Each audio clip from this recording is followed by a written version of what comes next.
আজকে পটল ও ছানা দিয়ে নতুন একটা রেসিপি তোমাদের সাথে শেয়ার করতে চলেছি। সেজন্য প্রথমে আমি নিয়ে নিয়েছি 500 দুধ, আর সেই দুধটাকে ছানা কাটিয়ে নিতে হবে, সেটাকে জল ছাড়িয়ে নিতে হবে। তারপরে নিয়ে নিতে হবে পটলটাকে গ্রেট করে। গ্রেটারের সাহায্যে গ্রেট করে নিয়েছি। তারপরে জল ছাড়ানো সেই ছানাটাকে নিয়ে ভালোভাবে মেখে নিয়েছি। তার সাথে পটলটাও নিয়ে নিয়েছি, আর নিয়ে নিতে হবে 4 চামচ বেসন, হলুদ, নুন আর কাঁচা লঙ্কা কুচি দিয়ে ভালোভাবে মেখে নিতে হবে।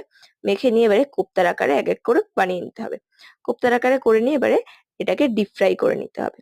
একটু ভালোভাবে ভেজে নিতে হবে, একটু ব্রাউন কালার আসলে সেটাকে তুলে নিতে হবে। তারপর তেলের মধ্যে গোটা গরম মশলা, তেজপাতা, জিরে ফোড়ন দিয়ে দিতে হবে আদা, কাঁচা লঙ্কা বাটা, জিরে বাটা, টমেটোর পেস্ট, হলুদ গুঁড়ো, নুন, লঙ্কা গুঁড়ো আর দিয়ে দিতে হবে কাজু বাদামের পেস্ট, তার সাথে অল্প করে চিনি।